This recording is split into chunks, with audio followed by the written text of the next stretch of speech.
Pape Alé Niang, il faut que je parle à Pape Alé Niang. Big respect, mais il faut que je parle de Pape Alé. Parce que je viens de recevoir un de ses messages. Ce matin, même man, je n'avais pas vu que Sonko était en vélo. Je ne l'avais pas vu, sincèrement. Parce que mon internet, des fois, je suis dans d'autres affaires et puis les réunions. Pape Alé, il est malade, il a été évacué à l'hôpital, certes. Mais Néna, focus sur le 5e président.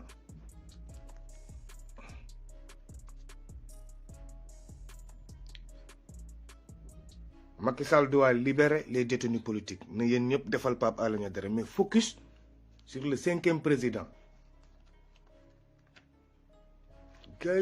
Il faut élever le débat, être au niveau de M. Ousmane Sonko. Pape Alé est extraordinaire. Vous avez vu le vélo. Vous faites des challenges avec vos vélos, oui. Mais c'est que Pape Alé a 5. Gars, Sonko a porté le numéro 5. Le 25 décembre, il porte le numéro 5. Focus sur le 5e président. Mais pas focus sur des affaires de mœurs.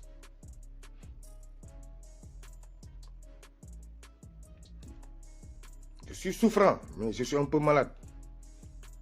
Mais le pays va mal, c'est nous tous. Le pays va mal. Focus sur le 5e président. Ousmane Sonko, c'est 25 décembre. Il s'est habillé en chiffre 5. Maillot Sénégal, numéro 5. Ça veut dire que maintenant, s'il vous plaît, laissez-moi vos affaires là. Maintenant, focus sur le 5e président. Qui, le 5e président? Ousmane Sonko. Mais qui va élire Ousmane Sonko? Ousmane Sonko ne va rien faire seul.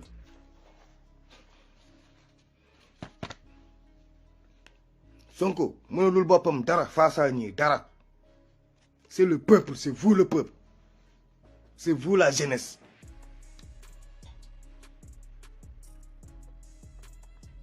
Il y a quelque chose sur la situation géographique actuellement en Afrique. Je vous ai expliqué depuis mes vidéos. La porte ouverte au niveau du Mali, si ça se referme, c'est d'ici 100 ans que cette nouvelle ordre mondiale-là, que ce changement-là aura encore lieu.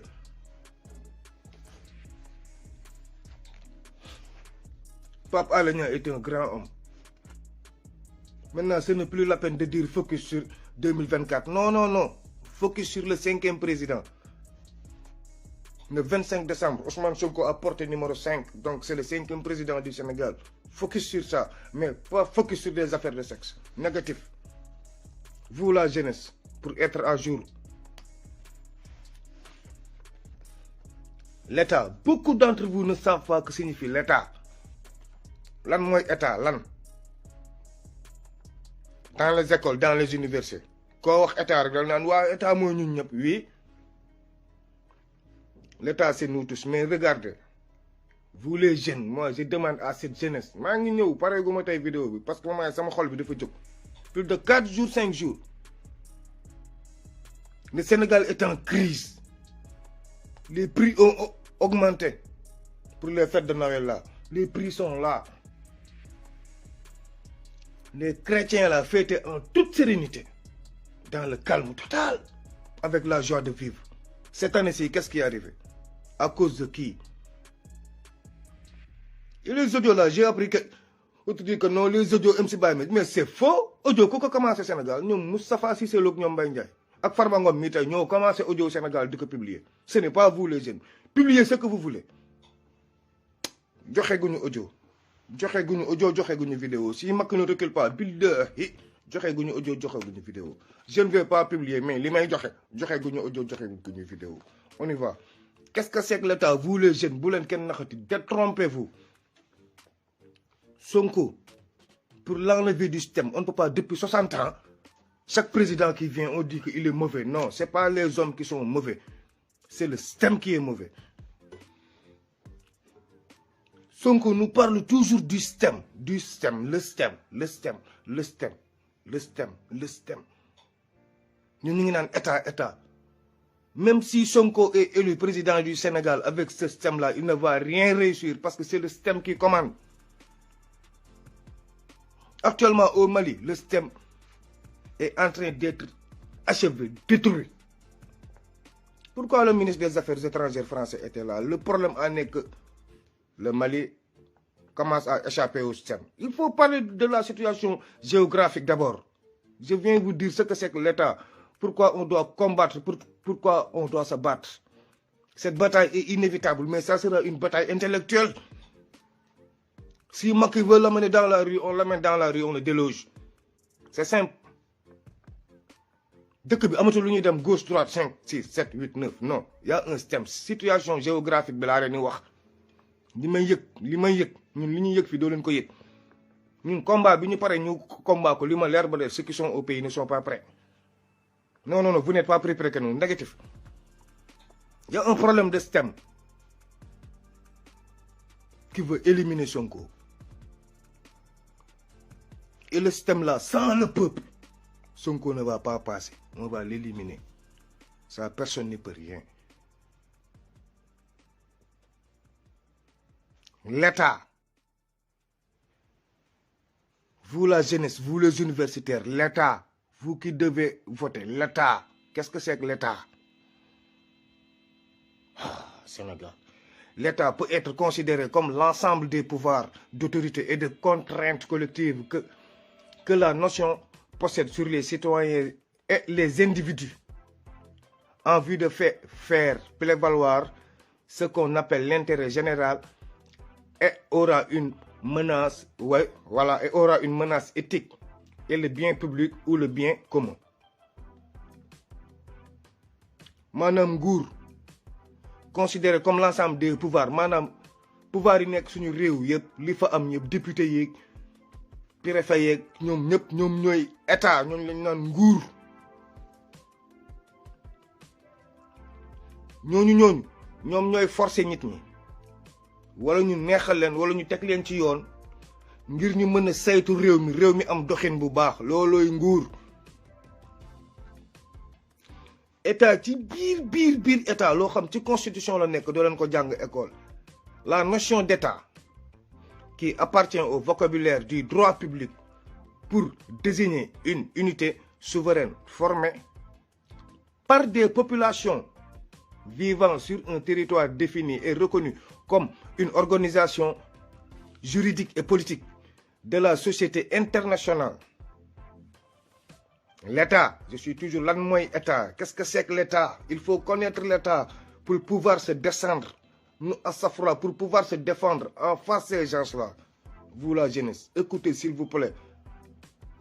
Pour avoir vos droits, maintenant, on vous lit vos droits en tête. Sénégal, il y a un manque criard de droits. J'ai des problèmes dans ce pays. Rôle de l'État. Quel rôle doit jouer l'État dans un pays?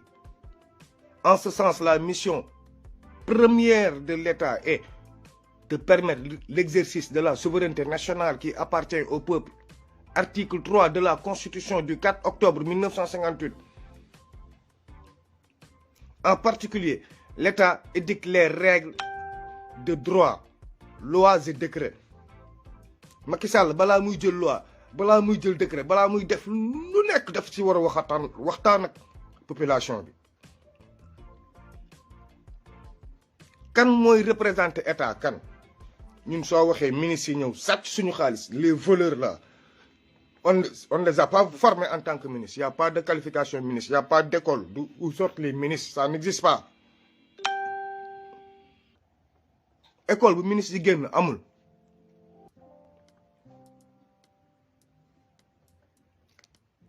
Affaire Covid bi Macky Sall a appelé des ministres, je reviens sur ça maa ngi ci état parce que actuellement foog ñu wax xale yi lan mooy jug seen jumtuwaay yéen loo leen moom. Le préfet est le représentant de l'État, représentant de chacun des membres du gouvernement dans les collectivités territoriales, selon l'article 72 de la Constitution. Il est à la charge des intérêts nationaux, du contrôle administratif et du respect des lois. 25 janvier 2021, le Macky Sall a changé. préfet yi ñoo war a ëpp doole ministres yi parce que ñoom ñun xaalisu état moo leen formé xaalisu état mooy seen xaalis suñu alal ñun ñëpp li ñu cotiser jox leen suñuy doom yooyu préfet yooyu ñoom ñoo ëpp doole suñu ministre xaraam yi nekk di sàcc 1000 milliards Macky Sall jàpp leen xam ngeen lu gars yi dépensé 200 et quelques milliards lañ dépensé teg secret de fonds yi du mu ci dugg préfet mooy suñu doom bi ñu fayal suñu alalu gerte caafu yaay yi suñu alalu cere yi ñuy jaay par guddi yi suñu alalu ñu banlieue fondé bi gerte caafu yaay préfet boobu ñu fal préfet boobu moo war a jiitu ministre yi avantage ci état un état de droit a divers avantages essentiels les lois offrent aux citoyens une protection de la sécurité puisque personne n'est au-dessus de la loi. Chacun peut prévoir à peu près ses actions et celles des autres. Les arbitraires individuels sont limités. Un état de droit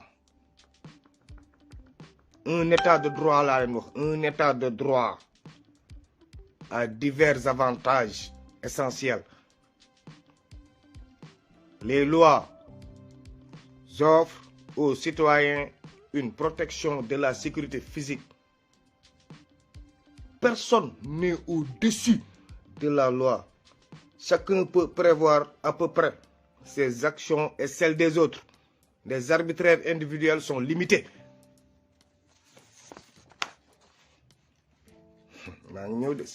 Personne n'est au-dessus de la loi. De quelque manière qu'apparaisse l'État, son existence implique systématiquement la réunion des trois éléments constitutifs: le territoire, la population, le pouvoir politique, élu par la majorité des peuples. En Afrique, pourquoi nos États font ce qu'ils veulent? Je prends l'exemple du Sénégal. 17 millions de Sénégalais. Senghor n'a rien fait. Oh. Il y a combien de votants? Il y a combien de votants? Il y avait 7 millions de Sénégalais. Combien de votants? 900 000. Abdou Diouf, avant qu'il quitte, on était monté jusqu'à combien? 11 millions. Combien de votants? 2 millions. Pourtant, Abdou Diouf n'est pas bon. Il quitte. Abdoulaye Wade, avec toute sa génie, Abdoulaye Wade, avec ce qu'il était, il y avait combien de votants sur 17 millions de Sénégalais? Même pas 4 millions de votants.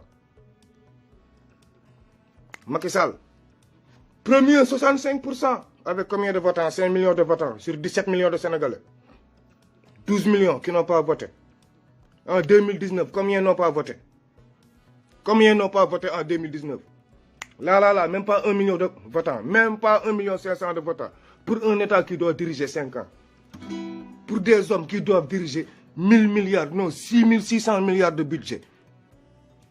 Sur 17 millions d'habitants.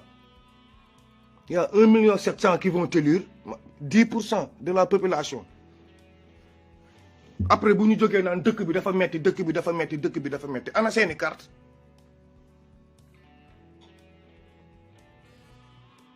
Wow, Macky Sall mu ngi génne policiers yi, Macky Sall sort les gendarmes, l'État fait ça, l'État fait ça. On n'a pas le droit de manifester. Voter pour manifester. Le peuple est plus armé que l'État. Le peuple est 10 000 fois plus armé que l'État. Mais c'est dommage, on a réduit le peuple en néant. Et ça, c'est le système qui l'a fait. C'est le système qui refuse que le peuple vote.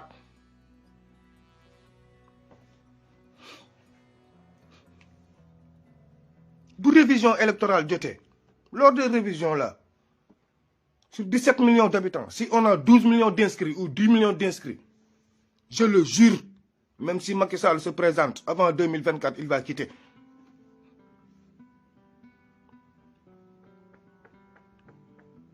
Oui. 17 millions d'habitants, je vous dis. Il n'y a pas 2 millions qui vont voter pour un président élu. Pour 17 millions de Sénégalais. Parce que le président là ne sera jamais élu pour 2 millions de votants. Pour ses votants, jamais de la vie. Un président ne sera jamais élu pour le nombre d'inscrits sur la liste électorale. Il y a 6 millions d'inscrits, le président est élu. C'est faux. Nous sommes plus armés. Si vous voyez les morts, les manifestations et tout ça, ceux qui n'ont pas voté et qui parlent rapapap en sont responsables.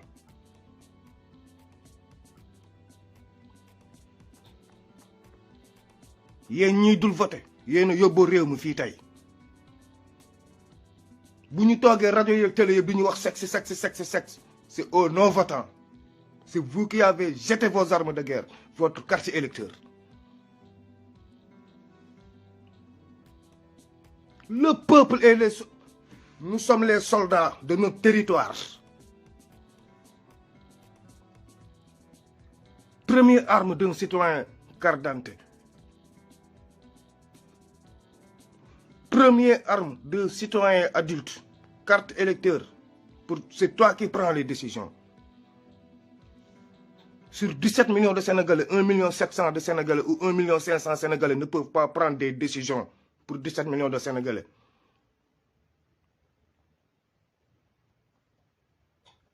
Un million de Sénégalais ne peuvent pas prendre des décisions sur 17 millions de Sénégalais. Dëkk bi wax du fi jeex.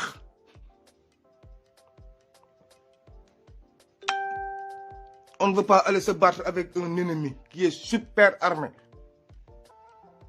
Là, on parle de la population. On ne parle pas de la police ni de la gendarmerie. Eux, c'est des fonctionnaires. Nous ñëpp ku ñu affecté sa liggéey da ngay bëgg sa liggéey rafet. Quel que soit le prix à payer da ngay bëgg sa liggéey baax. Ñun nañu waxante dëgg tey suñu population bi. Xam nu ñuy génnee Sonko. Gis nga tey ISEM bi. Yéen 17 millions de Sénégalais yi tey ay waxal tey foog ñu waxante dëgg suñu biir doog a jaal ci ay affaire de sexe yi ngeen nekkee ñàkk fayda ñëpp di partager ku nekk naan kii moo laal kii. C'est honteux pour notre République. De merde. 17 millions de Sénégalais. 1,7 million ont voté 2019 pour Macky Sall Dial. Pour Macky Sall gagner. Aïe walé. Légui nak 1,7 million ont voté. 17 millions yëpp bëgg jàmmat.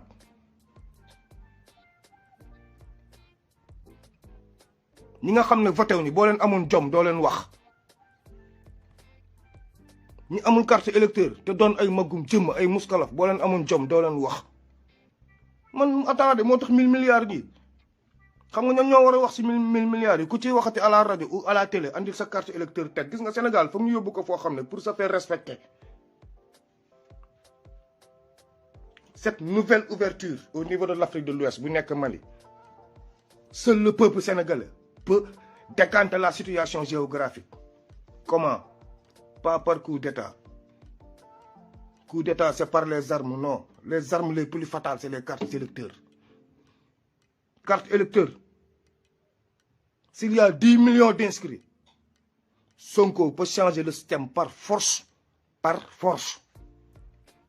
Mais 1 million d'inscrits, si Sonko touche le système, on lui pète. Dieu veut la vérité. Ça, c'est un système.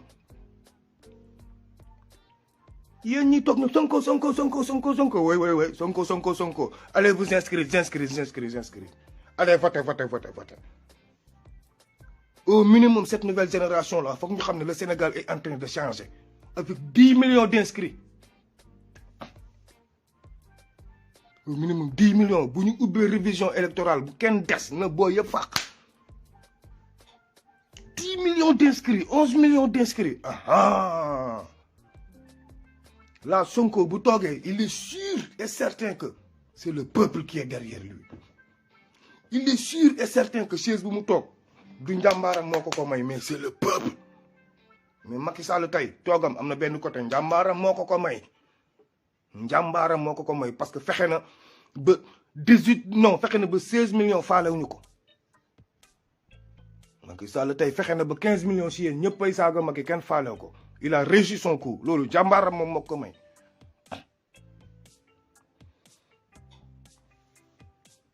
Sonko tay jambaram askan wi la ko tay la jaay ñu ko nañu lii laa mën jënd leen ko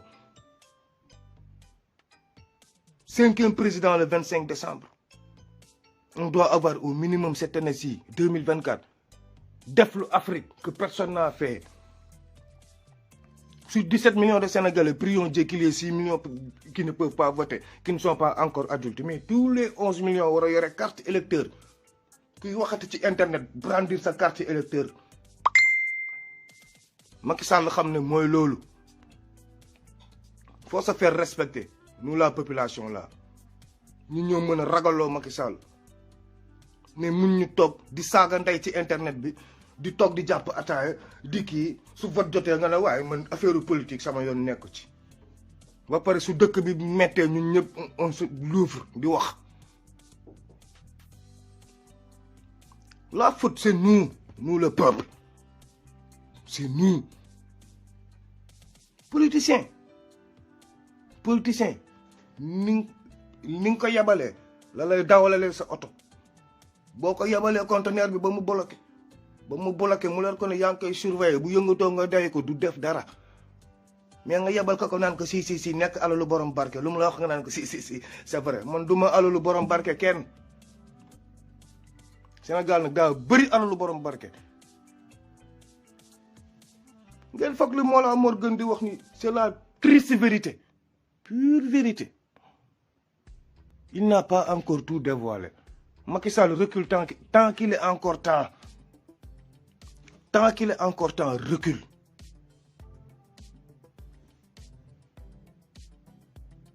Fokk nga dellu ginnaaw famille omarienne ñëw nañ fa bu jóge fa très déçu wax la ci dossier bi nga naan leen non c'est la justice qui va gérer bàyyi nañ la ak coow li au palais de la République c'est extrêmement bunkerisé d'armes. Parce que tu penses que les généraux là vont te faire un coup d'état. Plus de 608 entre 2021 et là, 608 agents des forces de l'ordre, militaires, policiers confondus qui ont déserté, désertion, 608, nous sommes à 608.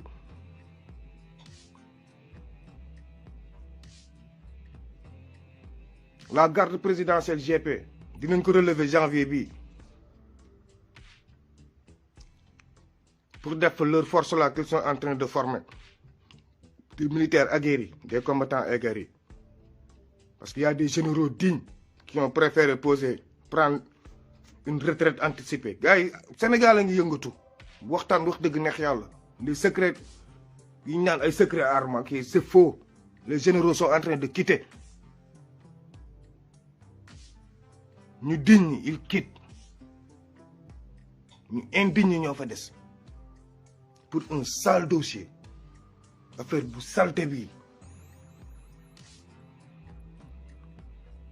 Mamour Diallo t'a dit la vérité. Eux tous ils t'ont dit la vérité. Maintenant, hop, il faut que Sonko soit inéligible.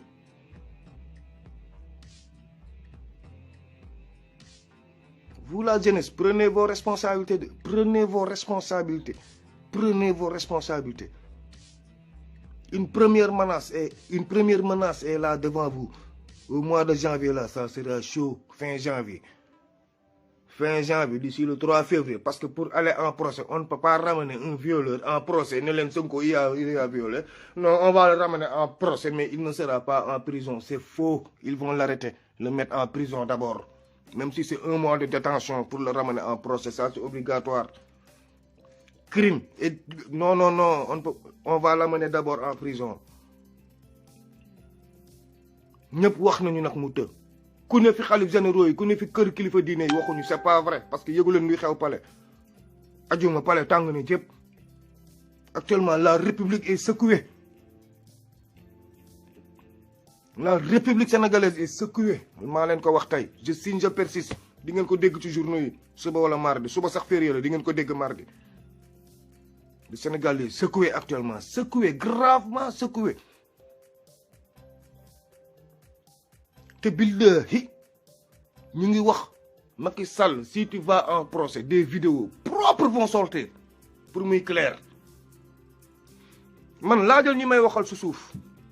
Demandez à laajal ñi may waxal su suuf.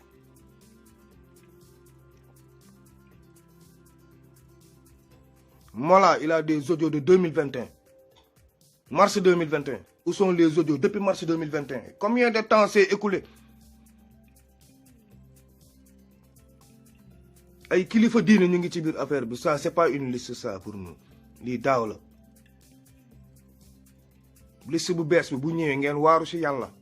Ngeen nekk fet am na yenn yi ñun jomm naa man muy génn. Dañ ko war a jomm dépasser loolu. Sénégal du loolu. Il faut qu'on revienne à la raison. jàppale Ousmane Sonko te bàyyi wax ji su suuf kenn kese géré ko moo la reste bi ñu dem vers l'essentiel focus vers le 5e président 25 décembre numéro 5 Ousmane Sonko yéen ñëpp sol leen numéro 5 muy 25 décembre 5e président. Sénégalais, il faut lire la communication. Non, man, c'est mon réel, monsieur décevant. Lisez la communication.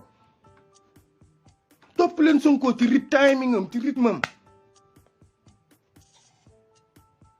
Mais top ay pervers ici. Non. Quand même, il faut qu'on avance, les gars. On avance vers le 5e président. Comment le lire? C'est le peuple. Yéen la jeunesse, yéen a mun fal waa ji munul fal boppam. Sonko munul fal boppam. Bu dawalee vélo ba koy dawal ci ngelaw bi mënta fal boppam. Bu ko Macky Sall joxee passeport am muy dem fu ko neex mënta fal boppam. Sonko yéen a ko mun fal ñun ñoo ko mun fal. Idéologie programme am yéen a ko mun dawal ñun ñoo ko mun dawal. Du ay affaire di mars mooy fal Sonko encore une fois du ay affaire wax yu bëri yi wax bu bëri bi ça nous mène à quoi? Yéen temps bi ngeen di toog di wax est-ce que di ngeen am temps wu dem rang pour jël seen carte électeur? Est-ce que vous êtes conscient que ne 2024 est-ce que vous êtes conscient que ne ñii nii sur 1000 milliards 277 et quelques milliards la ñu dépensé. Donc ils ont volé combien de milliards? 600 combien de quelques milliards moom la leen Macky Sall laaj ñii. Actuellement su mu leen ne la République est en feu. Macky ay saaga nday la nekk di def nii ay saaga nday laa leen wax. ay saaga nday yu metti la Macky di def am na ci ministre bu mu mbéj ndayam jigéen tar. Macky si boppam lépp a ko dépassé. Il sait qu'il ne gouverne absolument rien. moo tax day demaat 3e mandat affaire yi échappé na ko day ñëw 3e mandat day bokk ci fight bi. léegi yéen lu Sonko mënal Macky Sall si lisal lan la Sonko mënal Macky Sall sans cette jeunesse là lan. sans seen carte électeur lan la Sonko mënal Macky Sall. sans seen carte électeur vous la jeune sans seen carte électeur lan la Sonko mënal Macky Sall. plus de 60 jeunes yu may waxal messenger comme si ne waa booy an sa carte électeur nga ne waaye grand man de mën leen regardez moi c'est bêtise grandiose là ba pare ko wax ma naan la système bi vous ne connaissez rien du système xamu leen du système. Système 1 million nit mënuñu ko changer sur 17 millions. Système au minimum il faut que Sonko soit sûr que sur les 17 millions de Sénégalais il y a 65% d'inscrits. Faut que ñu dépasser la barre des 9 millions d'inscrits. Jour du vote 2024 faut que ñu dépasser la barre des 9 millions de votants. su boobaa bu Sonko ni tubaab sawal tubaab saw bu ko ni puubal tubaab puub. mais 1 million kese bu ñu voté qui ne dit rien et consentant faraay wax xeex yéen te xamu leen ñan ñooy xeex waa ji c'est les multinationales ñoo koy xeex. Sénégal amul kilifa gu fii taxaw ni Sonko nga faral ma dóor sama dëgg na la waxoo dëgg. Éveillez-vous ma jeunesse éveillez-vous cette jeunesse ñun suñu part dem na gis nga ay paa lañ nax nañ ñu ci PDS nax ñu ci PS nax ñu ci BDS nax ñu ci lépp. yéen tam gis nga chance bi bu leen rëccee bil de 3020 ngeen di amaat ku mel ni Sonko 3020 3022 ngeen di amaat ku mel ni Sonko Macky Sall ji ñaat ko viol yàqalaat leen ko Afrique nii lay mujjee. On y va topp leen si carte Adji Sarr bi foog ne moom mooy marché suñu réew on y va vers l'essentiel vous refusez d'aller vers l'essentiel. problème bravation des mœurs man de personnellement problème mœurs bi du ma ci wax te li ma si yor kenn yoru ko.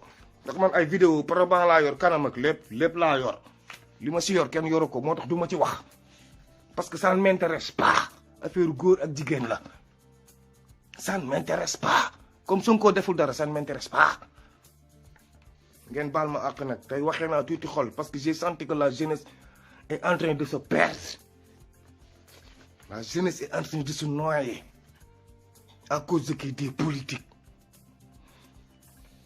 tey ñu ngi war a am Sénégal pétrole baa ngi ñëw NASA woon ko Macky lépp wàcc Sénégal pétrole bi wàcc tey xale yëpp waroon dem wuti machine informatique commencé jàng man naka laay defee business pour jaay ay action pétrole Nigéria da ngay fekk xale bu am 16 ans di jaay pétrole 16 ans nga toog sa biir néegu ndey ak sa biir néegu baay taal sa ordinateur di jaay pétrole toog ci café di jaay gaz di jaay or yéen Sénégal lépp nañ ko def ci làmmiñ rek ak ci barada ak kaas petit camp matinal on y va continuer leen di wax comme boo tukkiwul doo gis dëgg on y va le temps est devant nous ngeen baal ma nag tey sama xol neexul ndax jeunesse bi comprendre tum leen on y va ba ci kanam jéggalu sama gars yi beneen niveau lañ nekk moo tax mënu ma wàcc seen niveau ngeen jéggalu mais mënu ma wàcc seen niveau